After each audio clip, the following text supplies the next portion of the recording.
Depuis combien de temps dérivent ces traces au-dessus de l'Inde, pied de l'Himalaya?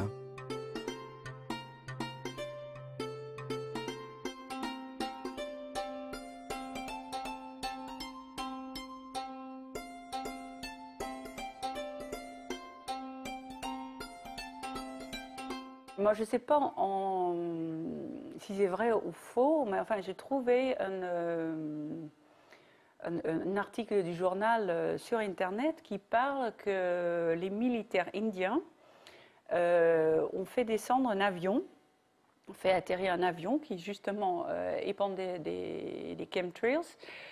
Et donc à l'atterrissage, ils ont vu que c'était un avion russe avec un pilote américain. Bon, les sources, je n'ai jamais pu vérifier si c'est vrai ou faux. Et la même chose apparemment est arrivée en Nigeria, en Afrique. Pareil, je n'ai pas suffisamment de matière pour savoir si c'est vrai ou faux.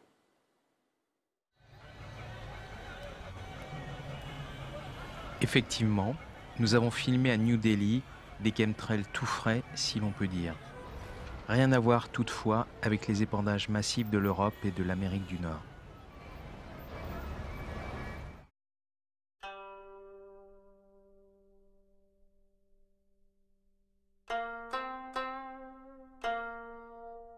C'est pareil en Chine, où nous n'en avons pas vu, sauf à Canton. Cette trace restera une journée entière au même endroit. Qui l'a provoquée?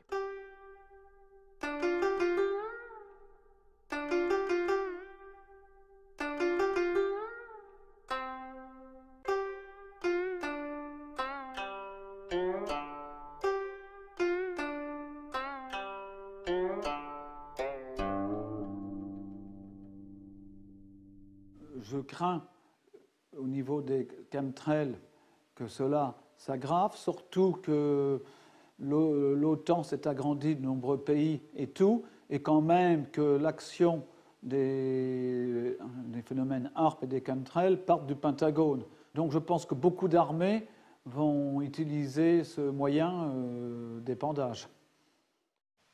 Face à ce que j'ai constaté fin mai 2002, je me suis dit tout de suite, il faut réagir. J'ai décroché mon téléphone, j'ai appelé localement la météo, l'aéroport et la gendarmerie. Bon, les plus courtois et les plus à l'écoute, ça a été la gendarmerie. La plus grosse langue de bois, c'était la météo. Voilà. Quant à l'aviation, l'aéroport civil, ils n'ont pas répondu grand-chose. Dans la foulée, j'ai cherché à contacter les organisations écologistes, Greenpeace, les Amis de la Terre et plusieurs autres. Et je me rends compte que je ne suis pas la seule. Au jour d'aujourd'hui, nous sommes certainement plusieurs centaines à leur avoir écrit depuis 7 ans donc, à ce sujet. Et il y a 3 réponses possibles. Alors, pas de réponse. Soit ça n'existe pas, avec un brin presque d'ironie en se moquant de vous, soit ce n'est pas dans notre champ de compétences, on verra plus tard. Alors, j'ai envie de dire aux gens de Greenpeace, regardez le ciel. So I really took the attitude that I was going to collect this data and use it to challenge people who should know more about the subject than I do. And once I'd compiled this report over a period of a few days, I then sent this report off.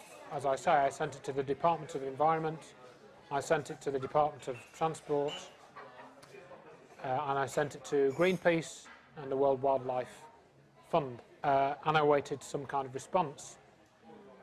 The first people to respond was the UK Department of Transport,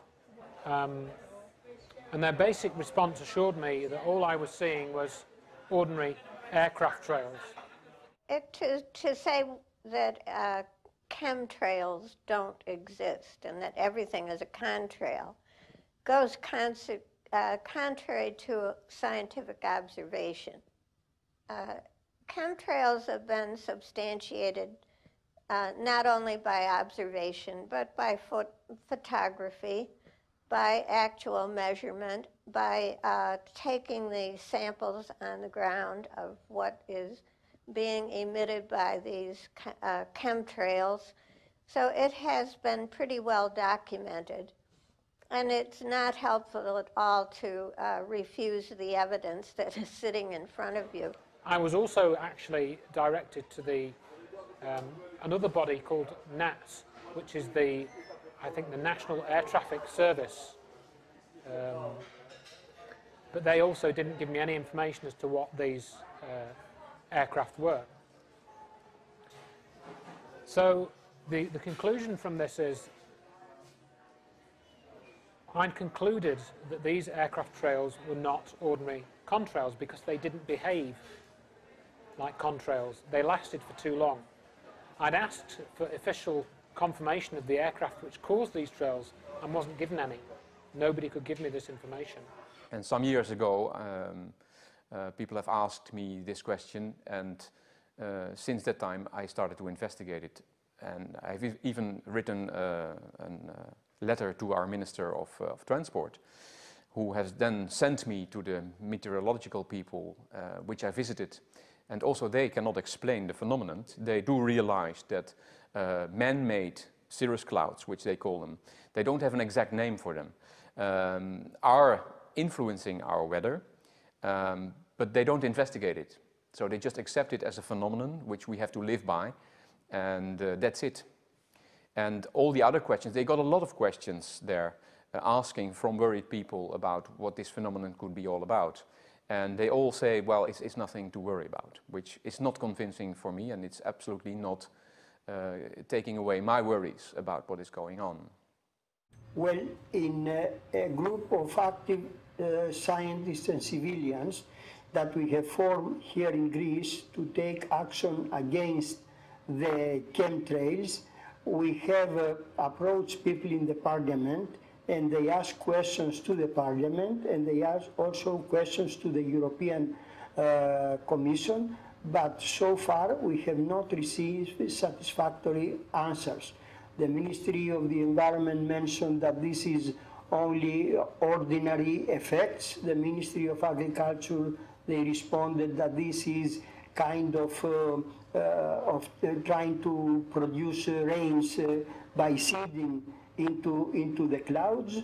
The Ministry of Defense says that we are not aware of this kind of effects. So no satisfactory answer has been given, although it is a fact from those people that they have witnessed and see the chemtrails, that the chemtrails, they exist with an unknown effect to the environment up to now and an unknown effect to the health of people.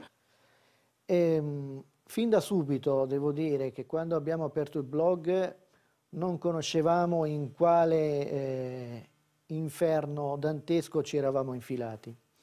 Perciò i commenti, per esempio, non erano moderati sul blog e abbiamo cominciato a ricevere una serie di insulti e di minacce di vario livello e vario spessore da parte di anonimi, ovviamente, che ci consigliavano in modi diversi di lasciar perdere.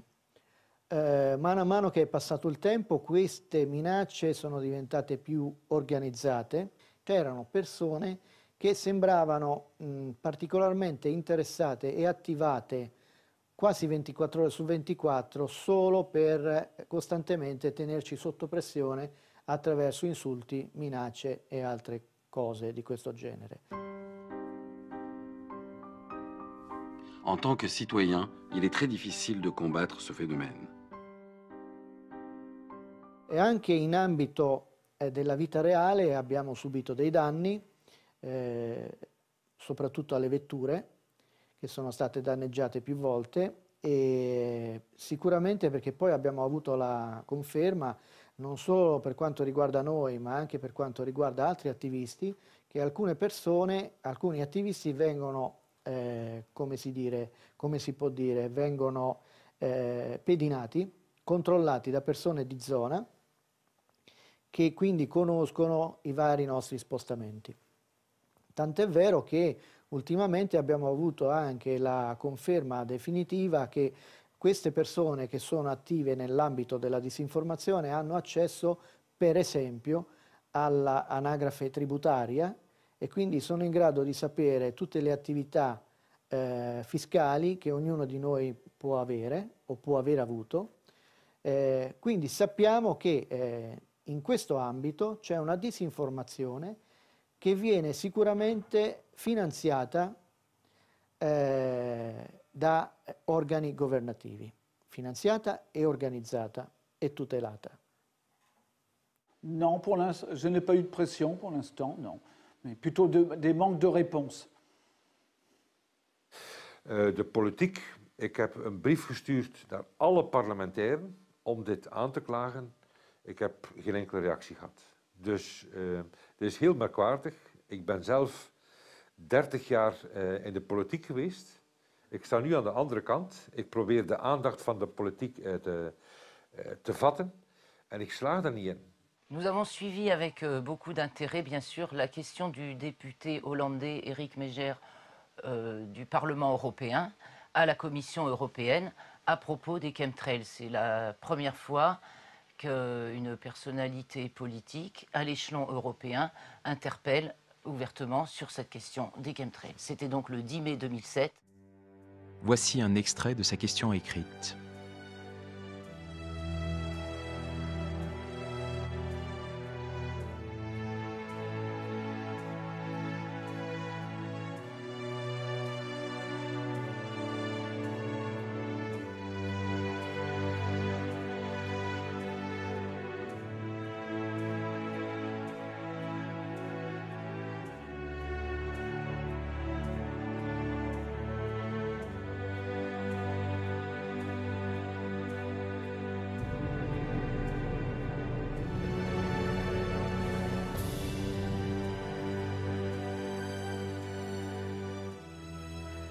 Donc il lui a été répondu en juin 2007 par M. Stavros Dimas, qui est commissaire européen à l'environnement. Donc je vous lis la conclusion de cette réponse. Aucune des substances auxquelles il est fait allusion n'est dangereuse en soi, mais certains effets sur l'environnement et la santé publique ne peuvent être écartés si des relâchements à grande échelle se produisaient. Comme indiqué ci-dessus, la Commission n'a connaissance d'aucune preuve suggérant qu'il y a des raisons d'agir. Voici donc un commissaire européen qui nous dit qu'il y a peut-être bien quand même des risques pour la santé et l'environnement en cas de relâchement à grande échelle, comme ils disent, mais qui ne voit aucune raison d'agir.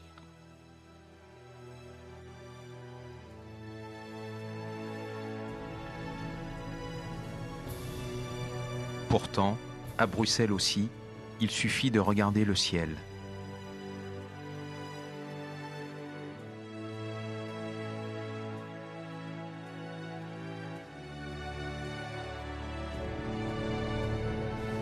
Stavros Dimas recevra même une récompense de commissaire européen de l'année 2008. Nous lui avons demandé une interview au sujet des chemtrails, sans succès.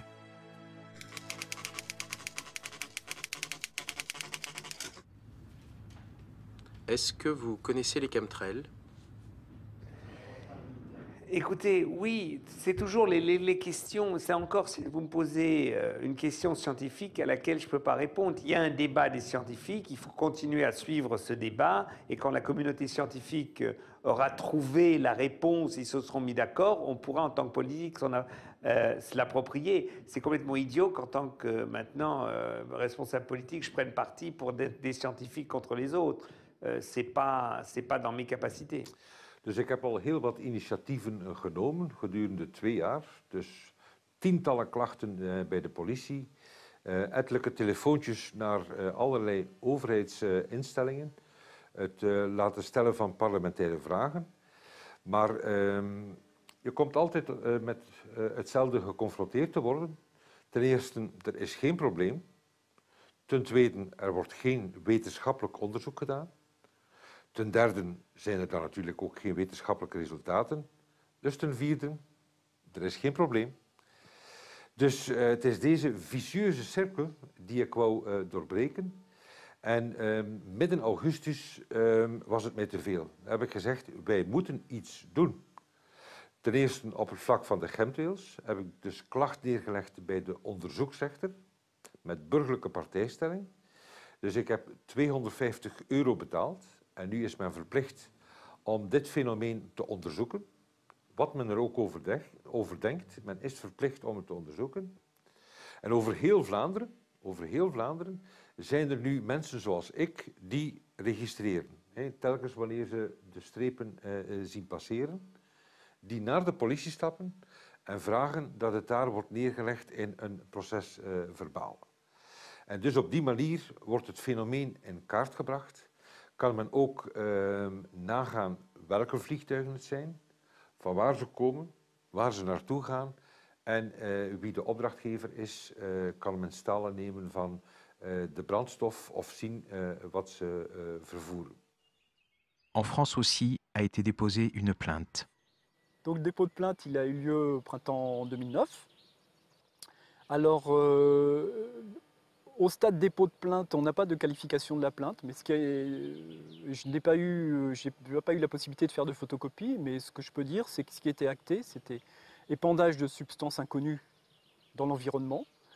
Et le deuxième point, modification et perturbation des équilibres climatiques. Ça, c'est les deux points forts qui ont été retenus, avec trois photos qui ont été retenues sous forme de scellé, bien que j'en ai gardé la propriété, mais je dirais que copie internet a été prise et envoyée au procureur de la République de Vannes, quoi. Depuis, je n'ai toujours pas de nouvelles de cette plainte. Cette plainte était à mes yeux, et on en a reparlé depuis, surtout un acte symbolique fort, qui était dans le sens d'interpeller les pouvoirs publics, de voir s'ils se portaient bien garant des équilibres climatiques, puisque nous avons quand même une constitution qui parle de l'environnement, donc on était un petit peu aux aguets là-dessus. Bon, là, on n'a pas encore de manifestation forte dans ce sens-là, mais nous attendons. Oui, il y a de nombreux gens qui ont déjà essayé de porter plainte dans les gendarmeries, enfin de demander des enquêtes en Belgique, en France, sûrement ailleurs. Pour l'instant, côté officiel, on a très peu de réactions. Et bon, si ça reste comme ça, je pense, là on a réuni quand même pas mal de preuves, il y a beaucoup de gens qui ont fait des analyses, bon, on a vraiment des données quantifiables, donc je pense qu'il est temps de penser à une action en justice, et ça peut même être donc au Cour international de La Haye. Alors j'ajoute un élément supplémentaire au débat. C'est celui des nuages. On observe depuis 2002 donc, des nuages aux formes et aux couleurs qui étaient inconnus auparavant. Exemple, le Cirrus fibriatus, etc. Des cirrus qui d'ailleurs se trouvent en dessous des cumulus, ce qui est un paradoxe. Bon, eh bien, ces nuages-là ont été tout bonnement incorporés aux nouvelles nomenclatures de nuages. Néanmoins, si vous recherchez des nomenclatures de nuages d'avant l'an 2000, vous ne les trouverez pas. Ils n'existaient pas. J'ai discuté avec des personnes d'un service météorologique et ils m'ont clairement expliqué que les contrails, pourtant d'origine humaine, sans même parler des chemtrails ou de l'ensemencement des nuages, doivent être classés comme des cirrus d'après l'Organisation météorologique mondiale, l'agence supranationale. Or, ça fait une énorme différence car un cirrus est un phénomène naturel, tandis que les contrails sont artificiels avec une composition différente. Il s'agit d'hydrocarbures et de CO2. Ça n'a rien à voir. La poste américaine a même créé un bloc de timbres pour entériner ces nouveaux nuages.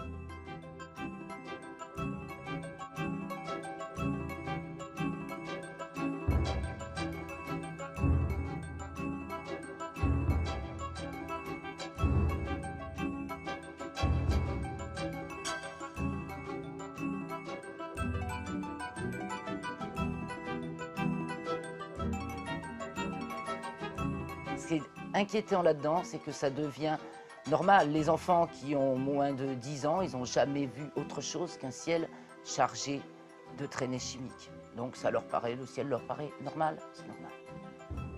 Pour les adultes aussi, puisque les Danois, par exemple, choisissent une photo avec des chemtrails pour illustrer un plan de Copenhague. Nous en avons même vu dans des épisodes de la version colorisée de Zorro. If we are modifying the weather by any artificial means, then I think if we are doing that, we don't know about it. Also, my colleagues don't know about it.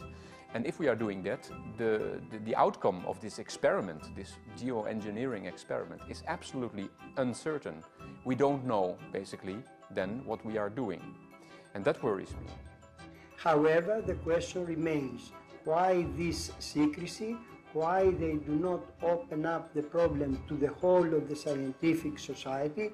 Why they don't say exactly what the experiments they do, for what purpose, in order everybody in the world be concerned for the benefit of the humankind? En fait, la réponse est assez simple.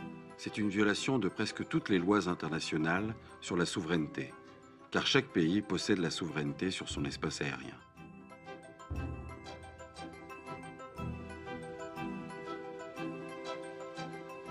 Si quelqu'un venait à savoir que ces traînées contiennent des particules métalliques, il s'agit là encore d'une violation des lois internationales.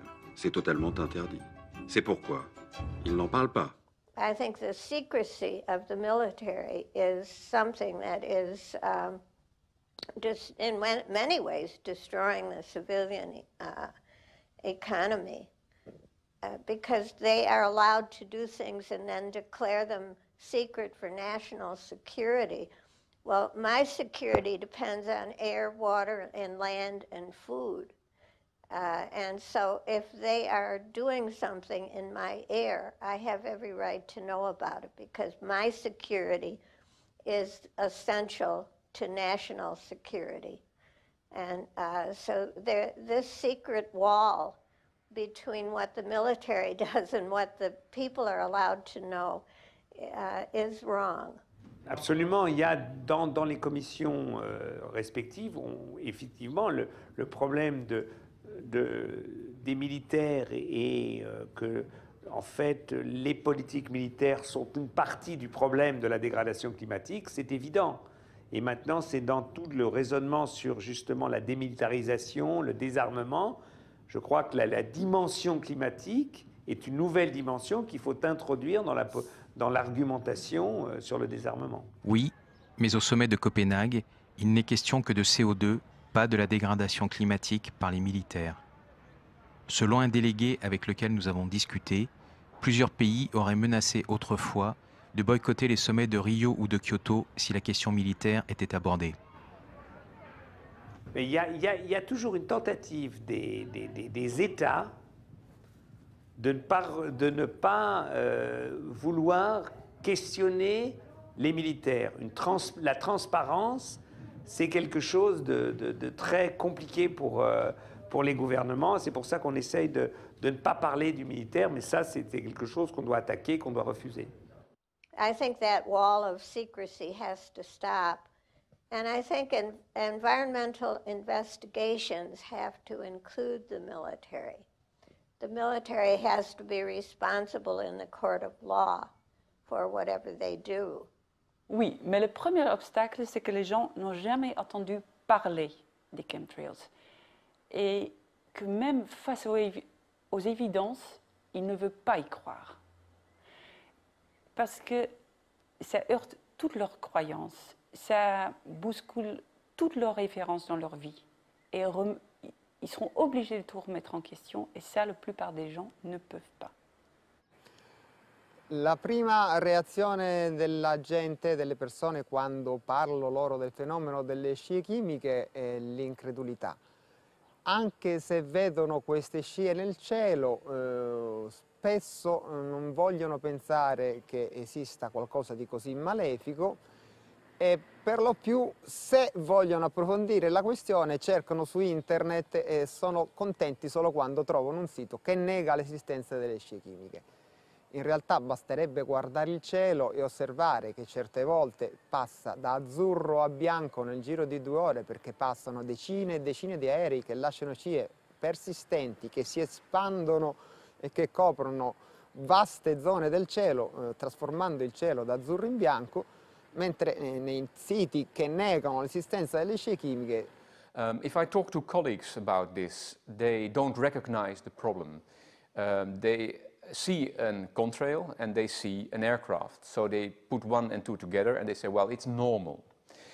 I think they have forgotten how the skies looked like a few years ago. And then they have the answer that they say, well, there is more aircraft traffic going about. But that doesn't change the principle. If you have one aircraft doing a contrail, it should disappear. And if you have one aircraft doing the spraying, you have one big persistent contrail. It doesn't matter if there are 10 or 100 aircraft, the phenomenon should be the same. So just the increase in air traffic is no explanation for this phenomenon. So most of the colleagues don't recognize the phenomenon and they don't see it as a problem. And that also worries me. Quand on parle des chemtrails, souvent les gens me sortent « Ah, c'est les théories du complot ». Et je dis non, moi je ne parle pas du théorie du complot. Moi je parle d'un scandale, un immense scandale. Et il faut que ça s'arrête. You know, what we see, what we hear, and what many people see and many people hear is a much more solid basis for belief than what somebody claims. So I don't buy the secrecy and I don't buy the lies. Il faut vraiment que les gens se réveillent. Il y a urgence. And so I don't know what we can do to wake people up to this pattern, because I think it is generally destructive of civil society. And somehow people need to tell the difference between contrails and chemtrails. They need to look at the sky. They need to see when it's normal and when it isn't normal. All you need to do is go out and look at the trails for yourself. Just spend some time watching the sky and you'll see the trails yourself. You can tell the difference, and I think anybody who's a serious sky watcher can tell the difference. You can take photographs, you can check on the internet, you can see pictures of it on the internet, and you can see discussions of what it might be about. But until people become vocal and start asking questions in a serious way, the military can do what they want, and we have no way to say yes or no to it. It's just happening in our world. Daar ben ik dus 100% zeker van, en daar geloof ik in, dat de waarheid uiteindelijk zal zegevieren. Hoe erg men het nu ook probeert tegen te houden of te vertragen, de waarheid zal zegevieren. En ik ben daar met inzet van al mijn tijd en energie en autoriteit toe bereid om me daar als een pitbull terrier voor in te zetten en ervoor te zorgen dat die waarheid boven water komt en dat dat wordt beëindigd. Perché lo fate? Beh, questa è una domanda fondamentale alla quale bisogna rispondere in maniera chiara. Innanzitutto noi non abbiamo nessun interesse economico per quanto riguarda questa attività di ricerca e di divulgazione di certe informazioni scomode per l'establishment. Il problema fondamentale è che su questo argomento sicuramente non c'è copertura finanziaria da parte di nessuno e quindi tutte le spese che abbiamo così affrontato in questi anni sono chiaramente soldi che sono stati investiti per il bene della verità. Noi certamente abbiamo a cuore fin dall'infanzia i temi ambientali e quindi quando abbiamo visto che il nostro ambiente, il clima, la salute erano chiaramente minacciate da attività di questo genere, non ci siamo potuti esimere dall'attivarci in maniera seria per poter contrastare al meglio quello che viene fatto tutti i giorni alle spalle dei cittadini inermi e inconsapevoli. En ik doe dat uiteindelijk. De voornaamste reden waarom ik dit doe is dat het mijn bijdrage is om de kosmos te redden. En ik doe dit omdat ik een optimist ben en omdat ik heel veel vertrouwen heb en dat ik een hele grote liefde heb voor de mensheid, voor de wereld, voor het leven en voor God. Se lotto contro le scie chimiche e denuncio questo fenomeno è ovviamente perché desidero costruire un mondo migliore per me, per i miei figli e per tutta l'umanità. Je le fais pour moi-même, pour tant de gens qui sont injustement malades, pour mes enfants, pour ma famille, mes amis, pour tout le monde. Et j'adore le ciel bleu. Et je me bats donc, pas contre les chemtrails, mais je me bats pour le ciel bleu.